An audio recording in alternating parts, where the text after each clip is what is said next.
শুনছেন গল্প স্বল্প 107 FM রেইনবোতে। গল্প স্বল্প, গল্প স্বল্প।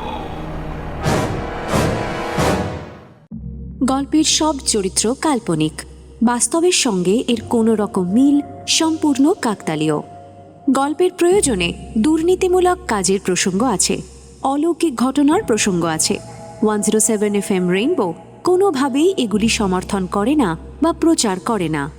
যে কোনো রকম মাদক সেবন স্বাস্থ্যের পক্ষে ক্ষতিকর। FM রেইনবো এটি থেকে দূরে থাকতে অনুরোধ জানায়। 107 FM রেইনবোতে গল্প স্বল্পতে আজ শুনবেন ঋষভ মুখোপাধ্যায়ের লেখা স্বপ্ন সংহার। ঋষভ মুখোপাধ্যায়ের জন্ম কলকাতায় 1999 সালের 1 নভেম্বর। মাইক্রোবায়োলজিতে স্নাতকোত্তর ডিগ্রি লাভ করে বর্তমানে তিনি একটি বহুজাতিক সংস্থায় কর্মরত। বিভিন্ন ভাষার চলচ্চিত্র দেখা, হরেক রকম বই পড়া এবং কিঞ্চিত লেখালেখি তার নেশা। তার লেখা রহস্য গল্প নির্বাচিত হয়েছে বাংলার প্রথম সারির অন্যতম সংবাদপত্র সংস্থা আয়োজিত একটি গল্প লেখার প্রতিযোগিতায় সেরা গল্পের তালিকায়। আজ শুনবেন ঋষভ মুখোপাধ্যায়ের স্বপ্ন সংহার। গল্প পাঠে বাসু, অরিজিৎ, আত্রেয়, অর্ণব, অনির্বাণ, রাজীব, অমরজিৎ, বিহু, সোমক, দেবলীনা ও সুদীপ্ত। গল্পের সূত্রধার সৌমি। শুরু হচ্ছে স্বপ্ন সংহার। আচ্ছা রূপম, তুমি স্বপ্ন দেখো? স্বপ্ন বলতে মানে কিরকম স্বপ্ন? আপনি কি আশা আকাঙ্ক্ষার কথা বলছেন? নো স্যার, আমি স্বপ্ন বলতে স্বপ্নই বলতে চাইছি। ও হ্যাঁ, সেরকম তো দেখি, তবে ওই ঘুম ভাঙার পর আর কিছুই মনে রাখতে পারি না। ওটা অনেকেই পারে না। কিছুক্ষণ চুপচাপ। বাইরে বৃষ্টির জোর বেড়েছে। ঘরে অনেকক্ষণ ধরেই কারেন্ট নেই, কিন্তু তাতে কষ্ট হচ্ছে না, কারণ দিব্যি ঠান্ডা একটা ঝোড়ো হাওয়া দিচ্ছে। এখন সন্ধে 7টা কি 7:30। ঘড়ি দেখতে পারছি না, কারণ না ঘর অন্ধকার। ইচ্ছে করি মোমটা জ্বালানো হয়নি। সম্রাটদা বললেন, আলোর দরকার নেই, এই গ্রাম্য তমসাকে উপভোগ করা যাক। শহুরে হয়ে আমরা সারাক্ষণ এত আলোর মধ্যে থাকি যে ঘুমানোর সময়টুকু ছাড়া আমাদের এই অন্ধকারকে প্রায় দেখাই হয় না। অথচ কত কি দেখার আছে। একবার মনে হয়েছিল যে মোবাইলটা খুলে দেখি কটা বাজে, কিন্তু তারপর ভাবলাম ধুর, কি হবে দেখে। যদি এখন রাত 11টাও বাজে তাতেই বা কি, খিদে তো আর পাইনি। যখন খিদে পাবে তখন খেয়ে নিলেই হলো। তাছাড়া ফোনের আলো দেখে সম্রাটদা আবার বিরক্ত হতে পারেন। নীরবতা ভাঙতে আমি জিজ্ঞেস করলাম, আচ্ছা হঠাৎ স্বপ্ন নিয়ে কি ব্যাপার?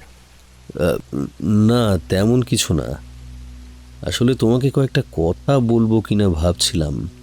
তুমি বিশ্বাস করবে না সেটাই। আপনাকে অবিশ্বাস? সম্রাটদা, আপনি আমাকে এই চিনলেন? আরে না না, ওভাবে বলো না। আসলে মাঝে মাঝে আমার নিজেরই বিশ্বাস হয় না কি না, তাই। কি ব্যাপার বলুন তো?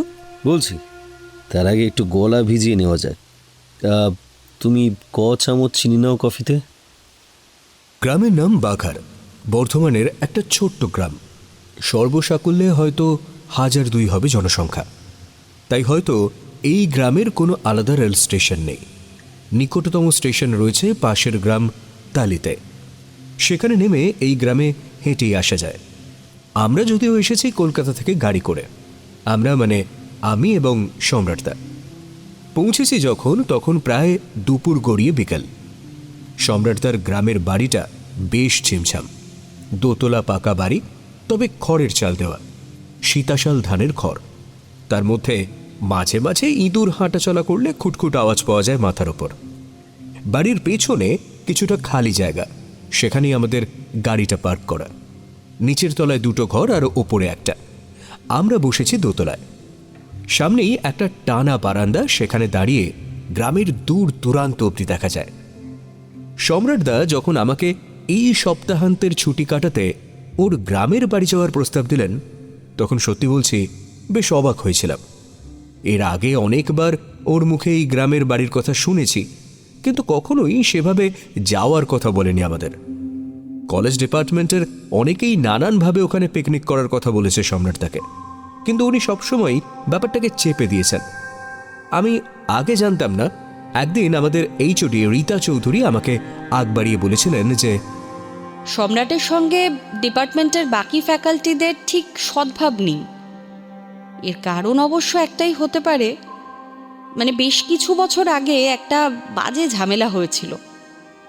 ঠিক কি হয়েছিল যাই হোক, সেসব আর বলছি না, কিন্তু ওই ঘটনার পর থেকেই সম্রাট খুব গুটিয়ে গেছেন।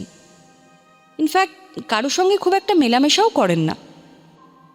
ব্যতিক্রম একমাত্র আমি, হয়তো আমি কনিষ্ঠতম সবার মধ্যে, তাই অ্যাসিস্ট্যান্ট লেকচারার হিসাবে জয়েন করেছি এই বছর দেড়েক হলো। সম্রাটদা কর্মক্ষেত্রে আমার থেকে বেশ কয়েক বছরের সিনিয়র, আর বয়সে তো বটেই।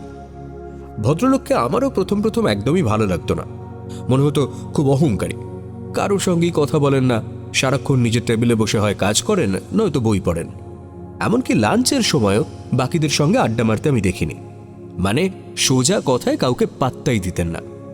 তবে ছাত্রদের কাছে ছিলেন খুব জনপ্রিয়, বলা ভালো ছাত্রীদের মধ্যে, কারণ ওর ওই লম্বা ছিপছিপে চেহারা এবং ভারী গলার আওয়াজ। তাছাড়া উনি পড়ান খুব সুন্দর, তাই প্রথম দিকে মানুষ হিসাবে ওকে ভালো না লাগলেও মনে মনে ওর প্রতি একটা সম্ভ্রমের জায়গা ছিল, আর ক্রমেই সেটা বন্ধুত্বে পরিণত হয়ে যায়। ফ্লাক্সে গরম জল ছিল, আর সঙ্গে সম্রাট তার স্পেশাল আরবিক কফি নিজের জন্য বানালেন চিনি ছাড়া, আর আমার ফরমাইশ মতো আমারটায় দিলেন 2 চামচ। কফি বানাতে বানাতে সম্রাট তার নিজেরই গ্রামের এটা ওটার কথা বলছিলেন, ওর স্কুলের কথা, চড়কের গাজনের কথা, মাছ ধরার গল্প ইত্যাদি ইত্যাদি। বুঝলাম যে আসল ব্যাপারটা বলতে একটু সময় নিচ্ছেন, হয়তো ভিতরে ভিতরে প্রস্তুত হচ্ছেন। আমি চুপচাপ শুনে যাচ্ছি, আর মাঝে মাঝে কিছুটা কৃত্রিম আগ্রহ দেখাচ্ছি। প্রথম পেয়ালায় চুমুক দিয়ে বলতে শুরু করলেন, জানো রূপম, আমি ছোটবেলা থেকেই খুব পাকা ছিলাম। আমার মনে আছে বাকি বন্ধুরা যখন সবে ফেলুদা, হোমস, টিনটিন পড়া শুরু করেছে, তখন আমি ব্যোমকেশ, রেমন্ড শ্যান্ডলার কিংবা ধরো ওই আরেকটু বড় বয়সে, মানে ওই ক্লাস 9 কি 10 পড়ে ফেলেছি যত সব প্রাপ্তবয়স্ক লেখা। খুব মনে আছে যেদিন পড়েছিলাম ওই বইটা, কি জানো, আরে হ্যাঁ হ্যাঁ, লেডি চ্যাটারলিজ লাভার পড়েছ? হ্যাঁ হ্যাঁ, ডিএইচ লরেন্স পড়েছি। কারেক্ট। যাই হোক, ছোটবেলার একটা ঘটনার কথা বলি তোমায়। তখন বোধহয় আমি ক্লাস 10, হ্যাঁ তাই হবে। আসলে আমি 10 অবধি আমাদের গ্রামের স্কুলেই পড়াশোনা করেছি। সেই স্কুলে আবার বাবা অঙ্কের মাস্টার, প্রচণ্ড রাশভারী লোক। আমি ওর ছেলে হয়ে কিন্তু স্কুলে আলাদা কোনো সমাদর পেতাম না। বাবা বাকি শিক্ষকদের বলে রেখেছিলেন যে আমি কোনো অন্যায় করলেই যেন উত্তম মধ্যম দেওয়া হয়। বাবাকে জমের মতো ভয় পেতাম ঠিকই, কিন্তু ভেবো না কেঁচো হয়ে থাকতাম। ছেলেবেলা থেকেই প্রচণ্ড ডানপিটে স্বভাবের আমি। স্কুল পালিয়ে কতবার মাছ ধরতে গেছি, কিংবা পয়সা বাঁচিয়ে শহরে সিনেমা দেখতে গেছি, তার হিসেব নেই। এর জন্য মাস্টারমশাইদের কাছে ঠ্যাঙানিও খেয়েছি ধরা পড়ে। সেসব রোজকার ব্যাপার ছিল। আসলে দুষ্টুমি করতাম ঠিকই, কিন্তু পড়াশোনাতেও ভালো ছিলাম। কাজেই শাসন করলেও স্যারেরা আমায় ভালোবাসতেন। এই দেখো, অন্য কথায় চলে যাচ্ছি। যা বলতে শুরু করেছিলাম সেটা বলি।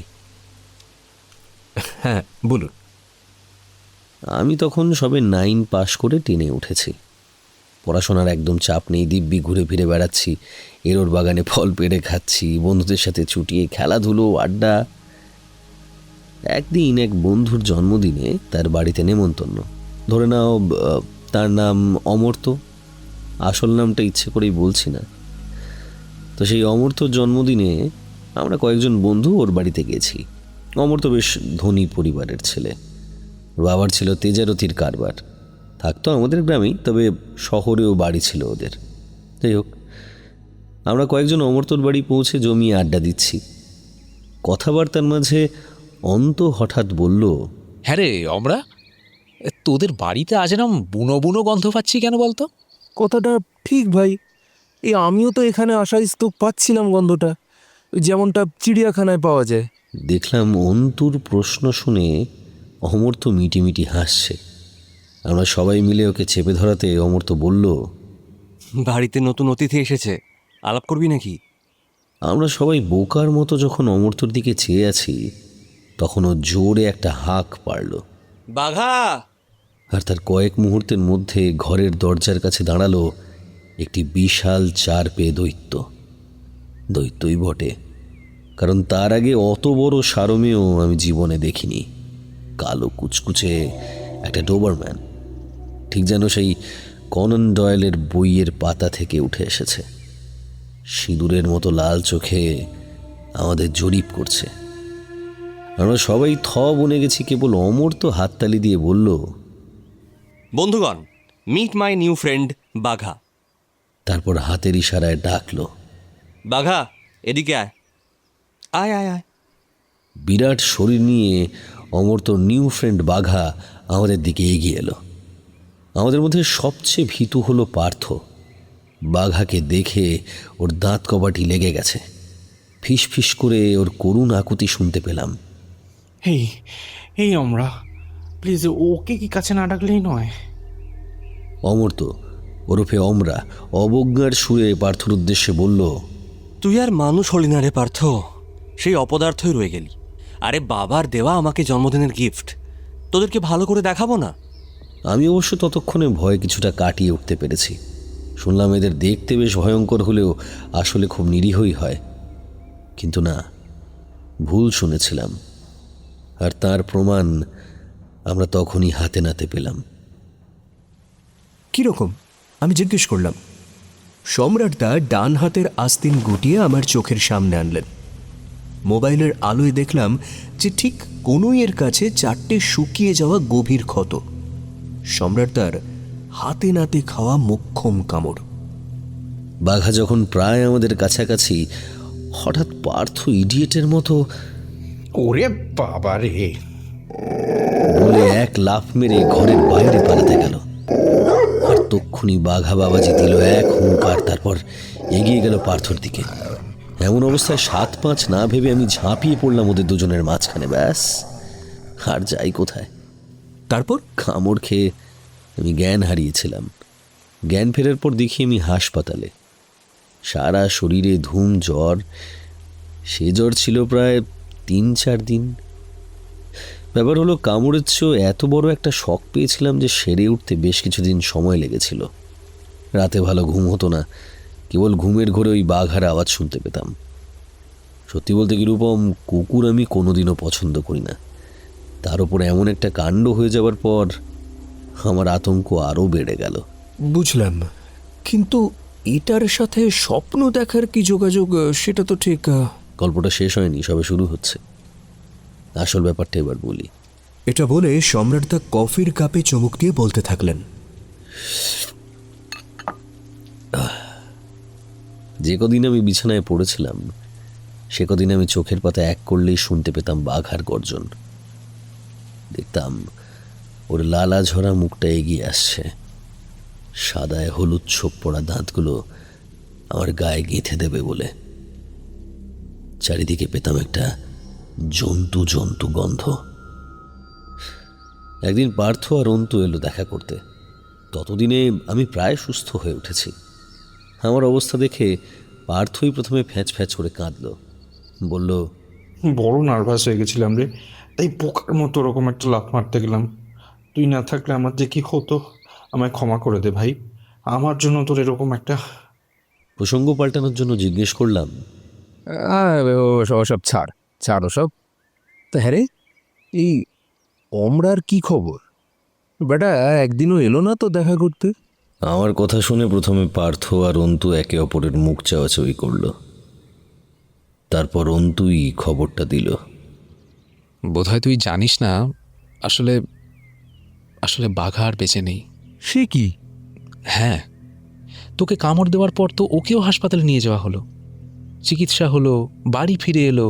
কিন্তু 2 দিন পর ভোরবেলায় অমরার বাড়ির কাজের লোক লক্ষণ, সে দেখল যে বাঘা একেবারে জিভ উল্টে মরে পড়ে আছে বাড়ির বাগানে। কিন্তু গায়ে কোনো আঘাতের চিহ্নও পাওয়া যায়নি। ভেট ডাক্তার পুরকায়স্থবাবু, তিনি তো অবাক। বলছেন এরকম কেস নাকি আগে কখনো দেখেননি। মৃত্যুর কোনো স্বাভাবিক কারণও খুঁজে পাওয়া গেল না। ওর বয়সও বেশি ছিল না, তাই হঠাৎ করে মরে যাওয়ায় সবাই একটু অবাকই হয়ে গেল। যদিও অমর্ত্যর মা মানে কাকিমা নাকি বলছে যে আপদ বিদায় হয়েছে, কিন্তু জ্যাঠামশাই তিনি তো নিজের মাথা নিজে চাপড়াচ্ছেন।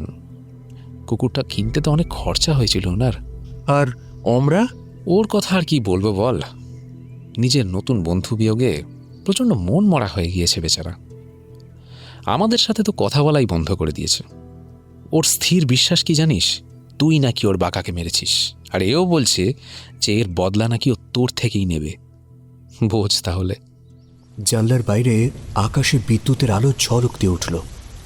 বৃষ্টির তেজ যেন ক্রমে বাড়ছে। গল্পটা শুনে সম্রাট তাকে বললাম, তা সত্যি করে বলুন যে বাঘার খবরটা শুনে আপনার আনন্দ হয়নি? বেশ একটা ওই গায়ের ঝাল মিটল বলা যেতে পারে। আমার এই কথাটা শুনে সম্রাটটা কেমন যেন আনমনা হয়ে গেলেন। কোনো উত্তর না দিয়ে কফির কাপে চুমুক দিয়ে বাইরের অবিশ্রান্ত বৃষ্টির দিকে তাকিয়ে কি একটা সুর গুনগুন ভাজলেন। আমি কি বলবো ভেবে না পেয়ে জিজ্ঞেস করলাম, বলছি যে আপনার কলেজও কি এখানে না কলকাতায়? নিজের ভাবনার জগৎ থেকে বেরিয়ে এলেন সম্রাটদা। এখানে পড়াশোনার পাঠ চুকে যেতে বাবার ইচ্ছায় কলকাতা চলে এলাম। ভর্তি হলাম স্কটিশ চার্চ কলেজে। নতুন পরিবেশ, শহুরে জল হাওয়ার সাথে মানিয়ে নিতে বেশি দেরি হলো না। এখনকার কথা জানি না, তবে আমাদের সময় গ্রাম থেকে আসা ছেলে মেয়েদের শহরের আদব কায়দার সাথে মানিয়ে নিতে বেশ বেগ পেতে হতো। গা থেকে গায়ের গন্ধ তো সহজে যেতে চায় না। যাই হোক, কলেজে ক্লাস শুরু হলো, আর আমিও অবধারিতভাবে আমার শরীরের অক্সিটোসিনের পাতা ফাঁদে পড়লাম। অর্থাৎ আমার এক সহপাঠীর প্রেমে পড়লাম।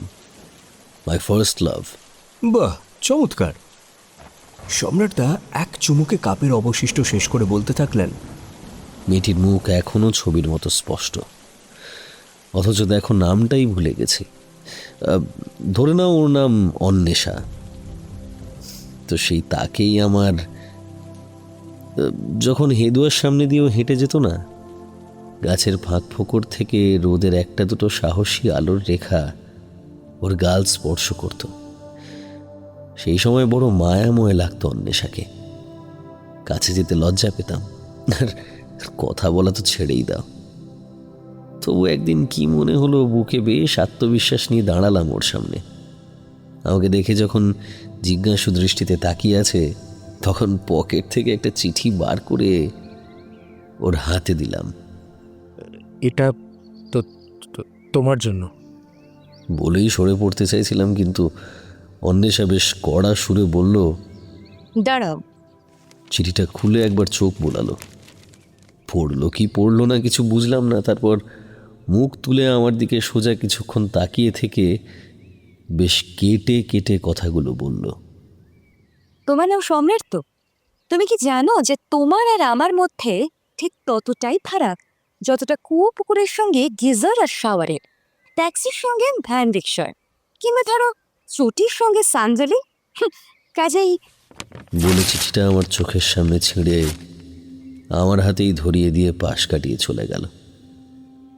মুখ দিয়ে কোনো কথা বেরোলো না আমার। বাপরে, কি দেমাক! তা আপনি নিশ্চয়ই সামলে উঠেছিলেন? আমি অবশ্য খুব একটা ভেঙে পড়িনি, জানতাম এসব সাময়িক ব্যাপার। কিন্তু এইখান থেকে এই গণ্ডগোলের শুরু। গন্ডগোল? সম্রাটদা আবার নিজের জন্য বেশ কড়া করে একটা কফি বানালেন। আমিও নিলাম চিনি দিয়ে 1 কাপ। 2 চুমুক দিয়ে আবার বলতে শুরু করলেন,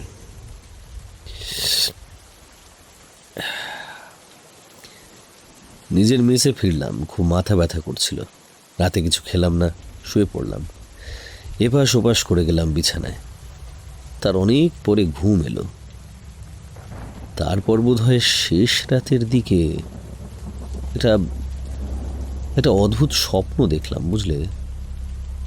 একটা ছায়া।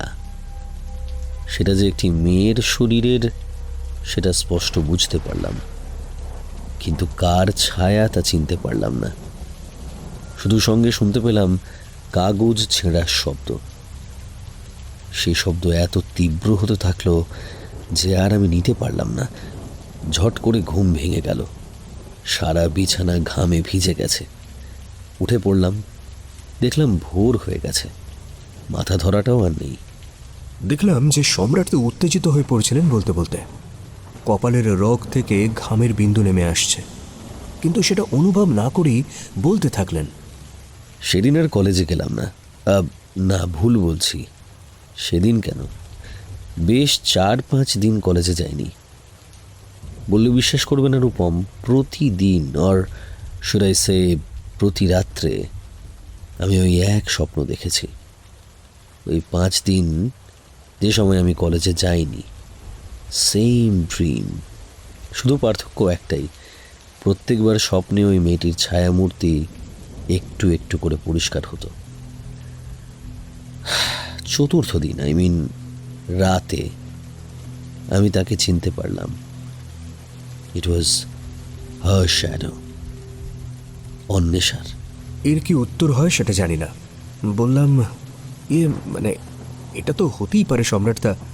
আপনি ভেবে দেখুন, প্রথম প্রেম, যে ধাক্কাটা খেলেন তাতে এরম স্বপ্ন দেখাই স্বাভাবিক নয় কি? সম্রাটদা জানলার বাইরের দিকে এক দৃষ্টে কিছুক্ষণ তাকিয়ে রইলেন, যেন নিজের মধ্যেই নিজের সাথে লড়াই চালাচ্ছেন আমার প্রশ্নের উত্তর দেওয়া নিয়ে। বাইরে অবিরাম বৃষ্টি, সেদিকেই তাকিয়ে বললেন, তোমার সঙ্গে আমি 100% একমত হতাম যদি না 7ম দিনে কলেজে গিয়ে জানতে পারতাম অন্বেষা মারা গেছে।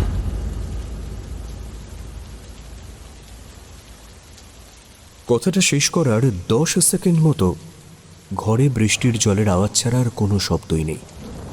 তারপর সমস্ত কিছু কাঁপিয়ে গোটা অন্ধকার ঘরটাকে আলোকিত করে প্রচণ্ড জোরে একটা বাজ পড়ল বাড়ির সামনের ওই মাঠে। এমন একটা নাটকীয় মুহূর্ত সম্রাটদা বলে চললেন, সে বড় অদ্ভুত মৃত্যু, বুঝলে। অন্বেষা সন্ধ্যাবেলা টিউশন পড়ে ফিরছিল, এমনই বৃষ্টি পড়ছিল সেদিন। ওদের বাড়ির গলিতে নাকি কোনোদিনও জল জমে না, তবে সেদিন জমেছিল। সেই জমা জল পেরিয়ে আসতেই রাস্তায় বেচারি হোঁচট খায়, আর টাল সামলাতে না পেরে একটা ইলেকট্রিক পোস্ট ধরে ফেলে। বোধহয় তারগুলো খোলা ছিল। ব্যাস, সব শেষ। আর এই গোটা ব্যাপারটা অদ্ভুত এই কারণেই যে সেদিন ওর হেঁটে বাড়ি ফেরার কথাই ছিল না। প্রত্যেক টিউশন থেকে ফেরার সময় ওর বাবা ওকে গাড়ি করে নিয়ে আসতো। হবি তো সেদিনই ওর বাবার গাড়ি খারাপ হয়ে যায়, আর অন্বেষা নিজের জীবনের মারণ হোঁচটটি খায়।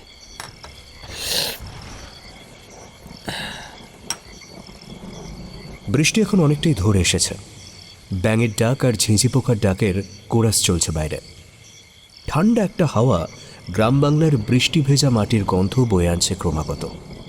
আমাদের রাতের খাওয়া শেষ। সম্রাটদের বলা ছিল যে সামনের একটা দোকান থেকে গরম রুটি আর কিমার তরকারি। এই বৃষ্টির মধ্যেও দোকানের ছেলেটি ঠিক 8:30টার মধ্যে খাবার নিয়ে এসেছিল। বোঝাই যায় যে এই গ্রামের মোটামুটি সবাই সম্রাট তাকে খাতির করে। সম্রাটই বলছিলেন যে এই খাতিরের আসল কারণ কিন্তু আমি নই, আমার বাবা।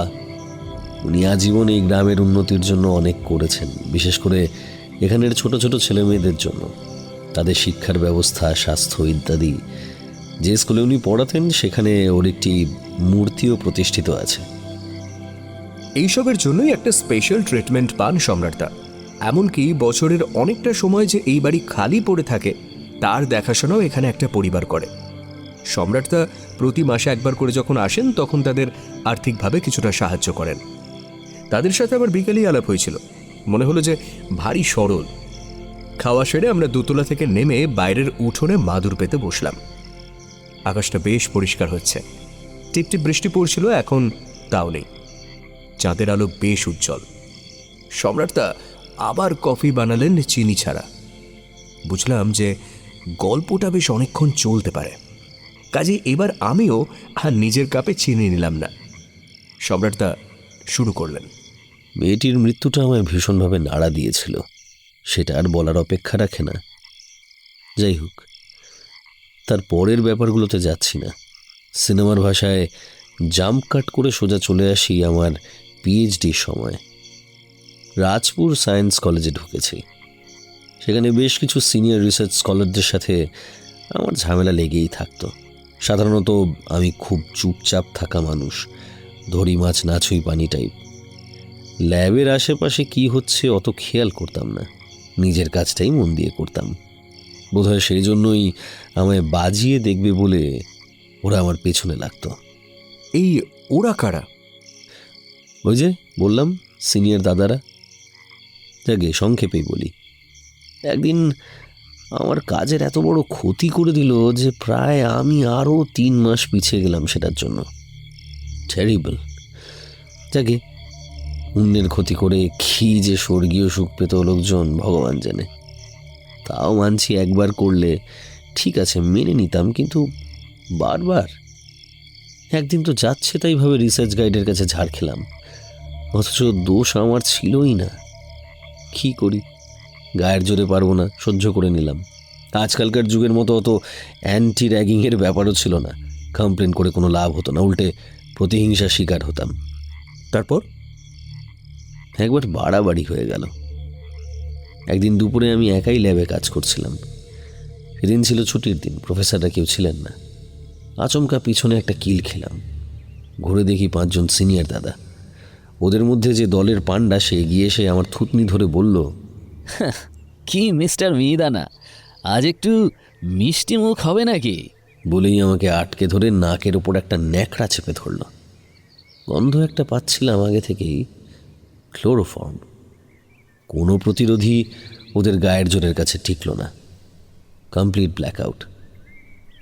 যখন হুঁশ এলো, দেখি ল্যাবের মেঝেতেই পড়ে আছি।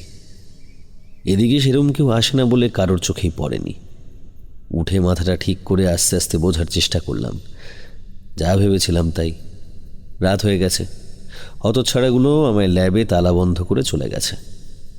সারা রাত না খেয়ে থাকলাম, ঘুম এলো না। জানলার বাইরে তাকিয়েছিলাম। শুনশান রাস্তা দেখতে দেখতে হঠাৎ খেয়াল পড়ল।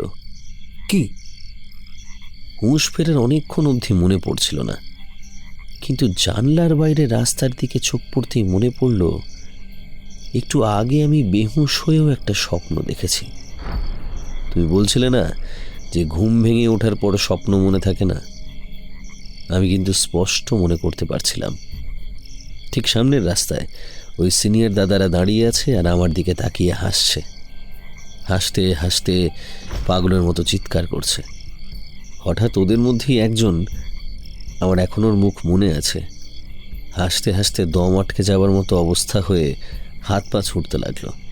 সেই সঙ্গে বাকিরাও এক এক করে সেম ঠাস ঠাস করে পুতুলের মতো একজন একজন করে মাটিতে পড়তে শুরু করলো। ওদের সকলের দম বন্ধ হয়ে আসছে, অথচ কোনো অদৃশ্য শক্তির প্রভাবে ওরা আশেপাশে থাকা এত বাতাসের মধ্যেও নিঃশ্বাস নিতে পারছে না। মাছকে যেমন জল থেকে তুললে ছটফট করে, তারপর একটা সময় স্থির হয়ে যায়, তেমনই চোখের সামনে ওদের সব কটাকে স্থির হয়ে যেতে দেখলাম। আর বোধহয় তখনই আমার জ্ঞান ফিরেছিল। এরপর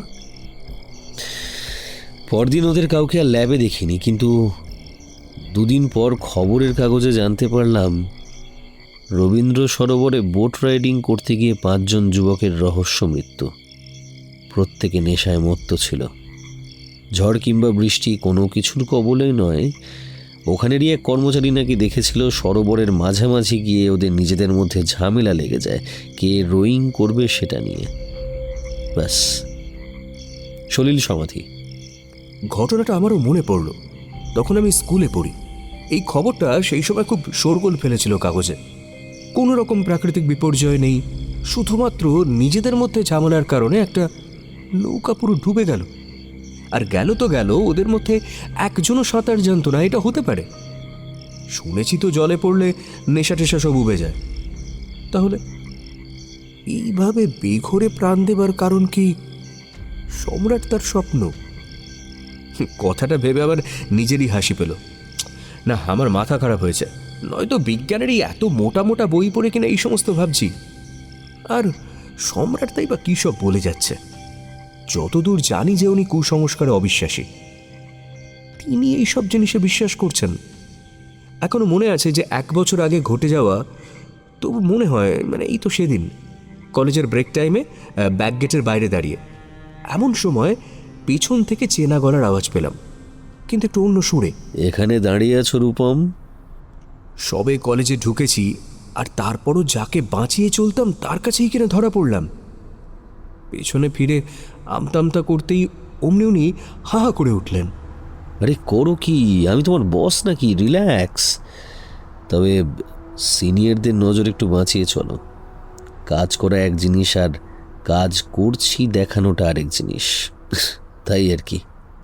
সেই যে শুরু হলো কথা, সেখান থেকেই আমাদের অসমবয়সী বন্ধুত্ব। সম্রাটদার সবচেয়ে বড় গুণ, উনি একবারের জন্যও নিজেকে আমার সিনিয়র মনে করেন না, অথচ প্রায় রোজই ওনার থেকে কিছু না কিছু শিখেছি। সেটা পড়াশোনার বিষয় হোক কিংবা বাইরের বিভিন্ন ব্যাপারেই ওর প্রচুর পড়াশোনা। বিয়ে করেননি, সারাক্ষণ ওইসব নিয়েই আছেন। ওর থেকেই আমি পৃথিবীর কত দর্শনের কথা জেনেছিলাম, যেগুলো হয়তো আগে শুধু নামই শুনেছি। সব কিছুকেই যুক্তি ছাড়া কখনোই কিন্তু তিনি বিশ্লেষণ করেন না।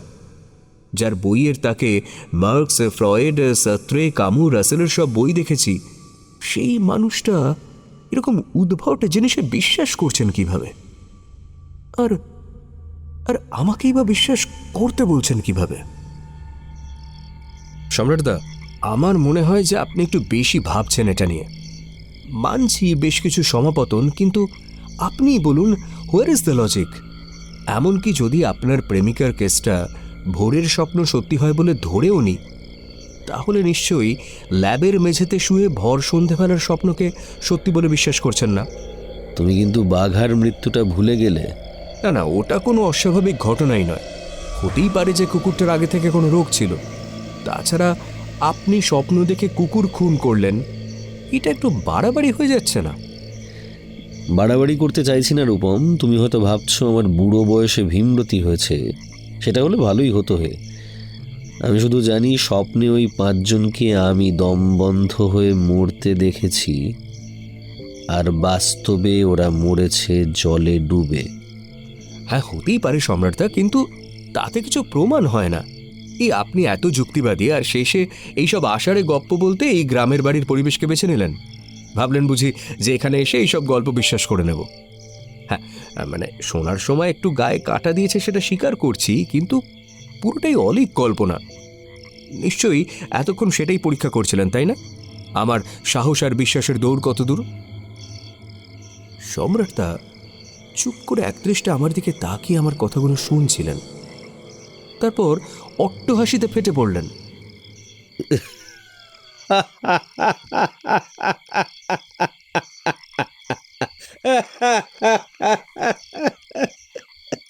সামনের গাছে বোধহয় একটা কোনো রাত পাখি কিংবা বাদুড় বসেছিল। হাসির আওয়াজে উড়ে গেল। হাসতে হাসতে কফিটাও শেষ করলেন। তারপর আমার দিকে স্থির দৃষ্টিতে তাকালেন। এমন চাহনি আমি সম্রাটদার চোখে আগে কখনো দেখিনি। শান্ত অথচ গম্ভীর গলায় বললেন, না রূপম, গল্প বলতে নয়। তোমাকে এখানে নিয়ে এসেছি তার কারণ আমি জানতে চাই তুমি আমার সঙ্গে বিশ্বাসঘাতকতা করলে কেন।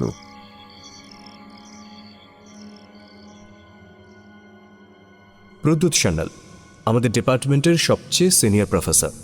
যদিও বয়সে সম্রাটদার কাছাকাছি হবেন, প্রায় প্রতি বছরই ওর আন্ডারে ছেলেমেয়েরা তাদের পিএইচডি থিসিস জমা দেয়। এছাড়াও কলেজের বিভিন্ন ব্যাপারে উনি থাকেন। ওনার হাতে রয়েছে কলেজের গভর্নিং বডি অবধি। খুবই প্রভাবশালী, কলেজ ইউনিয়নের ঘনিষ্ঠ। আমার এই কলেজের চাকরিটাও ওর সুপারিশেই পাওয়া, আর এর জন্য ওর কাছে আমি কৃতজ্ঞ। কলেজের লেকচারার হয়ে কাজে যুক্ত হওয়ার বেশ কিছুদিন পর বুঝতে পারি যে নানান রকম দুর্নীতিমূলক কাজের সঙ্গে উনি যুক্ত। কখনোই কিন্তু আবার সেটা সরাসরিভাবে নন। ওর তোষামতকারী ছাত্রছাত্রীদের বেশি বেশি নম্বর পাওয়ানো থেকে গ্রান্টের টাকা তছরূপ, যোগ্য ক্যান্ডিডেটের বদলে অযোগ্য কারোর থিসিস সাবমিশনের সুযোগ করে দেওয়া, আরও অনেক কিছু। একদিন ওনার অফিস রুমে আমার ডাক পড়ল। এটা ওটা কথা বলার পর আসল প্রসঙ্গ তুললেন প্রদ্যুৎবাবু। রূপম, তোমায় আমার একটা কাজ করে দিতে হবে। হ্যাঁ হ্যাঁ স্যার, বলুন না। তোমার দাদা আমায় শান্তিতে থাকতে দেবে না, বুঝলে? আবার পিছনে লেগেছে আমার। দেখো, এভাবে চললে তো। আমার দাদা মানে ঠিক বুঝলাম না স্যার। সম্রাট মুখুজ্জের কথা বলছি। জানতে পারলাম ও নাকি কি একটা ফাইল পেয়েছে যেখানে গত 3 বছরের গ্রান্টের হিসেব আর ডিপার্টমেন্টাল ডেভেলপমেন্ট ফান্ডের হিসেবের অরিজিনাল কপি আছে। বলাই বাহুল্য, সেখানে এমন কিছু আছে যা সম্রাট দেখুক, সেটা আমি চাই না। তাই ইঙ্গিতটা আমি আস্তে আস্তে বুঝতে পারছিলাম। বললাম, কিন্তু স্যার আমি এ ব্যাপারে কি করতে পারি? সেটা আমি তোমার উপরেই ছেড়ে দিলাম। তোমার তো ওর সঙ্গে বেশ ভালোই বনিবনা। দেখো যদি বুঝিয়ে সুঝিয়ে ওকে থামাতে পারো। আমি জানতাম যে সেটা প্রায় অসম্ভব। সম্রাট তা বরাবরই প্রদ্যুৎ সান্যালের বিরোধী। প্রদ্যুৎবাবুর জন্য একবার সম্রাট তার একজন রিসার্চার স্কলারের থিসিস অবধি বাতিল হয়ে গিয়েছিল। ঠান্ডা লড়াই ওদের মধ্যে তাই অনেক দিনের। আর এই প্রমাণটা হাতে পেয়ে সম্রাট তা প্রতিশোধের সুযোগ অবশ্যই ছাড়বেন না। এইসব ভাবতে ভাবতে যখন মাথা নিচু করে আছি, প্রদ্যুৎবাবু তখন একটা মোক্ষম অস্ত্র প্রয়োগ করলেন। একটা কথা মাথায় রেখো রূপম, 2 বছর আগে তুমি আমাদের কলেজে জয়েন করেছিলে। ওই ফাইলে কিন্তু সেই অতিরিক্ত হিসেবটাও পাওয়া যাবে। আশা করি you got my point, right?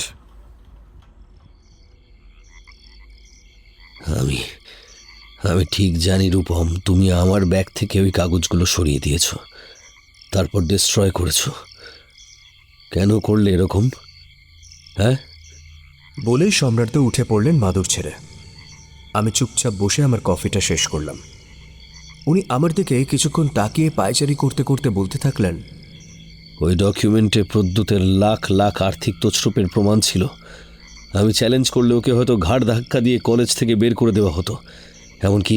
এমনকি হাজতবাসের সম্ভাবনাও ছিল। তোমায় বিশ্বাস করে আমি ওগুলোর কথা বলেছিলাম, আর তুমি কি না এইভাবে আমাকে ঠকালে?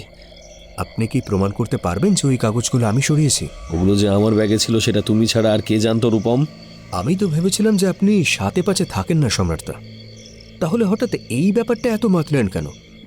কি দরকার ছিল শুধু শুধু এটা নিয়ে একটা ঝামেলা তৈরি করার? ঝামেলা মনে হচ্ছে তোমার? ও হ্যাঁ, তা তো হবেই। কত টাকা ঘুষ দিয়েছিল ওকে চাকরিটা পাওয়ার জন্য? হ্যাঁ, কত টাকা? প্লিজ সম্রাটদা, আপনাকে গুরু মানি, শ্রদ্ধা করি, তার সুযোগ নেবার চেষ্টা করবেন না। বেশ করেছি, টাকা দিয়েছি। তারপর আপনার ব্যাগ থেকে প্রমাণও লোপাট করেছি। আজকাল ওই সোজা পথে শুধু রাস্তার ভিখারিরা থাকে, তাও থাকে কিনা সন্দেহ। আপনি ভুলে যাচ্ছেন যে প্রদ্যুৎবাবু আমাদের কলেজের একজন হত্যাকর্তা বিধাতা। শুনুন, আমি আপনাদের মতো অত হাইফাই নই এই প্রফেশনে। চাকরি গেলে খাবো কি? তোমার গার্ডস আছে ভেবেছিলাম, আর তুমি কি না। গার্ডস আছে বলেই নিজের বিবেকের বিরুদ্ধে কাজ করেছি। সেটা খুব সহজ নয়। হ্যাঁ, এটা ঠিক যে আমার খারাপ লেগেছিল, কিন্তু বন্ধু ও শুভাকাঙ্ক্ষী হিসাবে আপনি নিশ্চয়ই আমার জায়গাটা বোঝার চেষ্টা করবেন। সম্রাটদা এবার হাঁটাহাঁটি থামিয়ে বসে পড়লেন মাদুরে।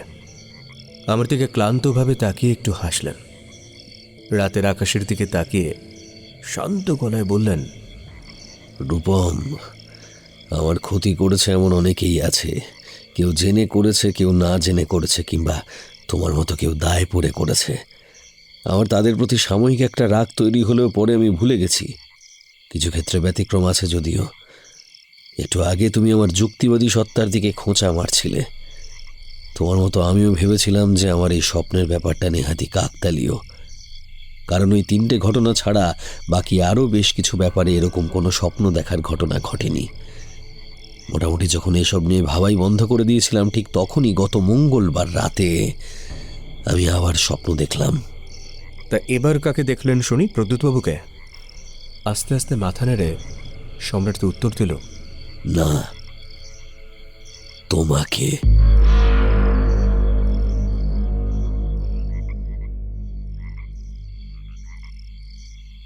ঘুম আমার পাইনি। নয় নয় করে বেশ কয়েক কাপ কফি খাওয়া হয়েছে, তাও আমার ঘুম পাইনি।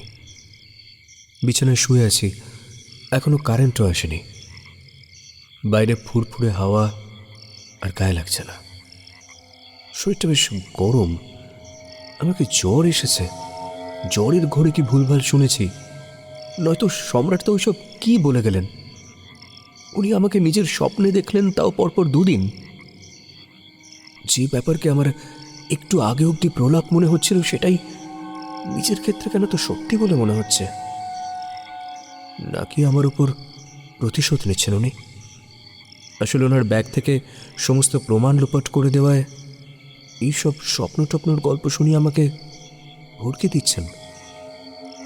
তাই হবে। ইনার পেটে তবে এত কিছু, হ্যাঁ? কিন্তু সম্রাটটা কি এরকমই সত্যি? জাস্ট আমার উপর মানে নেবার জন্য এত কিছু করলেন। আমি যেমন ওকে শ্রদ্ধা করি, উনিও তো আমাকে ততটাই আপন করে নিয়েছিলেন। হ্যাঁ, মানছি আমি তার বিশ্বাসে একটু আঘাত দিয়েছি, তার জন্য আমাকে এরকম মানসিক টর্চার করবে? উফ, আমি আর ভাবতে পারছি না। ধুর, ঘুমটা এলেই সমস্ত ল্যাটা চুকে যেত। একেবারে এক ঘুমে ভোর করে দিতাম। ঘুম থেকে উঠে ওই সকালের আলো দেখলেই সব মনের অন্ধকার পরিষ্কার হয়ে যেত। আচ্ছা, এমন কি হতে পারে যে সম্রাট তো আমার ঘুমিয়ে পড়ার জন্য অপেক্ষা করছে? যেই ঘুমোবো অমনি আমায় খুন করবে? হ্যাঁ, অসম্ভব নয়। ধুরন্ধর লোক, ঠিক কোনো না কোনো উপায়ে নিজে আইনের চোখে ফাঁকি দিয়ে দেবে। তাছাড়া গোটা গ্রাম তো ওর দলে। আমার বডি কোথায় গুম করে দেবে কেউ হদিশই পাবে না। সম্রাট তো পাশের ঘরে শুয়ে আছেন, ঘুমিয়ে পড়েনি নিশ্চয়ই। আর যদি পড়েনও, তাহলে বোধহয় আমাকে নিয়েই স্বপ্ন দেখছে। সর্বনাশ! তাহলে পরদিন কিংবা আজ, অথবা এখনই কোনো অকস্মাৎ কারণে আমার মৃত্যু হতে পারে, আর কেউ টেরও পাবে না। সবাই ভাববে স্বাভাবিক মৃত্যু। কেউ যে স্বপ্ন দেখে কাউকে খুন করতে পারে, সেটা কে বিশ্বাস করবে? না না না, আমাকে আটকাতেই হবে ওকে, যেভাবেই হোক। দরকার হলে ওকে আটকাতে ওকে ওকে মেরেও ফেলতে হতে পারে। পরদিন আমায় সবাই ধরে ফেলবে, আমি পালিয়েও যেতে পারি। সে যাই হোক, ধরাও যদি পড়ি, দিনের শেষে আমি তো অন্তত বেঁচে থাকব। আস্তে আস্তে বিছানা ছেড়ে উঠলাম। নামার সাথে সাথে বালিশটাও নিলাম হাতে। আমাকে পারতেই হবে। দিব্যি স্বপ্নের মধ্যে আমায় খুন করা না, মজা দেখাচ্ছি, দাঁড়াও।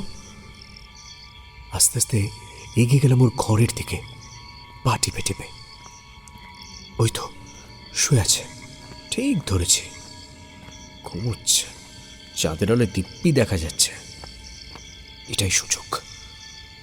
আরও এগিয়ে গেলাম বিছানার দিকে। আর মাত্র কয়েক হাত দূরেই আমার শিকার। বালিশটা শক্ত করে 2 হাতে নিয়ে নিলাম। কোথাও কোনো শব্দ নেই।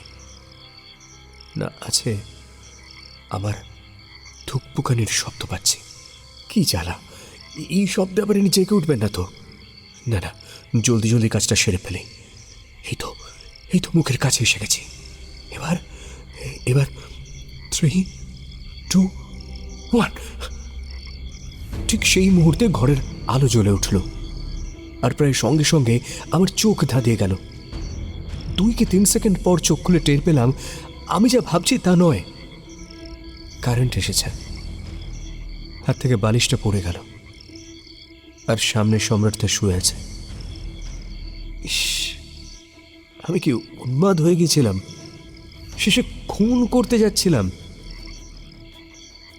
কাঁপতে কাঁপতে বিছানার একপাশে বসে পড়লাম। মনে হলো আমার আওয়াজে সম্রাট তো বুঝে উঠে পড়বেন। না চাইতেও কথাগুলো মুখ ফুটে বেরিয়ে এলো। সরি সম্রাটদা। এইভাবে মিনিট খানেক বসে রইলাম। সারা শরীর আমার ক্লান্তি। তারপর একটা খটকা লাগলো। সম্রাট তার শুয়ে থাকাটা এমন অস্বাভাবিক দেখাচ্ছে কেন? কি যেন একটা অন্যরকম। আস্তে আস্তে আমার তর্জনীটা ওর নাকের কাছে নিয়ে গেলাম। তারপর ওর পালস চেক করলাম, তারপর হার্ট। তারপর পাগলের মতো ওর শরীরটাকে ঝাঁকিয়ে ওঠানোর চেষ্টা করলাম। চেঁচিয়ে চেঁচিয়ে ওকে নাম ধরে ডাকতে থাকলাম। কিন্তু সম্রাট তার নিথর দেহ কোনো সাড়া দিল না।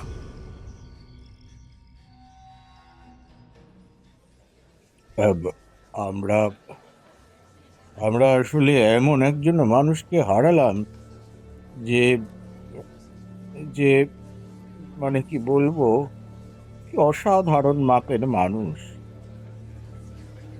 যেদিনের কথা বলছি সেদিন কলেজের অডিটোরিয়ামে সম্রাট তার আকস্মিক প্রয়াণ হেতু একটি শোকসভার আয়োজন করা হয়।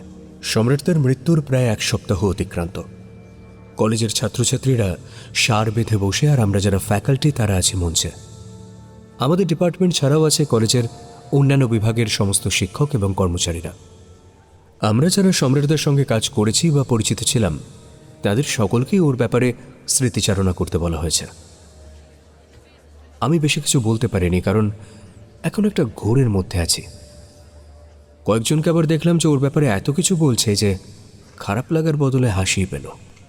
ভদ্রলোক বেঁচে থাকতে কোনো কথাই বলতেন না, উল্টো ওর নামে কাঠি করত। আজ হঠাৎ তাদের করুণা একেবারে উথলে উঠছে। আমি সভামঞ্চের একটু পিছনের দিকে বসেছিলাম, যাতে অহেতুক প্রশ্নবাণে বিদ্ধ হতে না হয়। এমনিতেই হাসপাতাল আর পুলিশের কাছে জবানবন্দি দিয়ে দিয়ে আমি ক্লান্ত। ভাগ্যিস ময়নাতদন্তের রিপোর্টে আবার উল্টোপাল্টা কিছু আসেনি। Massive cardiac arrest. ওর হার্ট নাকি বরাবরই দুর্বল ছিল। 3 কুলে তেমন কেউ নেই, বিয়েও করেননি, কাজেই দেখাশোনারও কেউ ছিল না। পুলিশে যা ওবামায় মুক্তি দিল, কলেজের কলিগরা তো আবার পুলিশের এক কাঠি ওপরে। 1000 রকমের প্রশ্ন, কেন গেছিলে, কিভাবে গেছিলে, রাতে কি খাওয়া দাওয়া করেছিলে, কি কথা হয়েছিল, ইত্যাদি ইত্যাদি। Head of the department Rita দিত আমার দিকে এমনভাবে তাকাচ্ছেন যেন সম্রাটদাকে আমিই খুন করেছি। কি গেরো। পেছনে বসে বসে নিজের কপালের বাপ্পাপান্ত করছি। তখনই আমার পাশে চেয়ার টেনে বসলেন প্রদ্যুৎবাবু।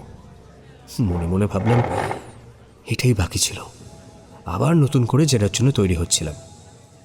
কিন্তু ভদ্রলোক দেখলাম যে আমাকে কিছু জিজ্ঞেস না করে নিজেই বলে চললেন, দেখেছো সবাই আজ কি সুন্দর অভিনয় করছে। সবার কাছে আজ সম্রাটের মতো মানুষ হয় না। মাই ফুট, 1 নম্বরের চালু লোক একটা, আর সেটা আমার থেকে ভালো কেউ জানে না। সেই ছেলেবেলা থেকে ওকে আমি চিনি। ছেলেবেলা থেকে? এবার আমার অবাক হওয়ার পালা। প্রদ্যুৎবাবু গলা নামিয়ে আমার কানের কাছে মুখ এনে বললেন, তবে আর বলছি কি, আমি জানতাম সম্রাট তোমাকে আমার কথা বলবে না। শুনলাম তুমি ওর সঙ্গে আমাদের গ্রামে গেছিলে। আপনিও? মানে ওই বাঘার গ্রামে? তবে আর বলছি কি, কম জ্বালিয়েছে আমায় ওখানে। এক স্কুলে পড়তাম বুঝলে, রোজ আমার কিছু না কিছু জিনিস চুরি করে নিত। খুব হাত টানের স্বভাব ছিল ওর। তাই ক্লিপ্টোম্যানিয়া নাকি যেন বলে, ওসব কিছু নয়, স্রেফ বাঁদরামো। হতভাগা আমার নাম গোমড়া গোমড়া বলে সারা স্কুলে রটিয়ে দিয়েছিল। ওর জন্যেই আমার আদরের ডোভারম্যান বাঘা। যাকে সে কথা, সম্রাট মরেছে, তাতে আমার বিন্দু মাত্র দুঃখ নেই। মরেছে, আপদ গেছে। আমি জানি ওকে তুমি অন্য চোখে দেখো, কিন্তু আসলে ও কি জিনিস সেটা আমি জানি। আই মিন জানতাম। অর্থাৎ অমূর্তর অমরা আসলে প্রদ্যুৎবাবু ওরফে গোমরা। কিন্তু বিস্ময়ের আরও বাকি ছিল প্রদ্যুৎবাবুর শেষ কথাটায়। শুধু একটা ব্যাপার বুঝলে, মনের মধ্যে বেশ খচখচ করছে। গত সপ্তাহে মানে যেদিন ও মারা গেল, শনিবার, তাই তো? তুমি বললে বিশ্বাস করবে না, সেদিন রাত্রে ঘুমিয়ে অনেক দিন পর আমি একটা স্বপ্ন দেখেছিলাম। কিন্তু স্বপ্নে কাকে দেখলাম আন্দাজ করতে পারো? সম্রাট সেনগুপ্তকে। আর তারপর দিনই কিনা খবর পেলাম হতভাগা টেঁসে গেছে। আরও আশ্চর্য কি বলতো, স্বপ্ন যে কখনো মনে রাখা যায় সেটাই ধারণা ছিল না আমার। কিন্তু আমার এখনো মনে আছে সম্রাটের স্বপ্নটা, একেবারে একেবারে ফিল্মের মতো। একেবারে ফিল্মের মতো।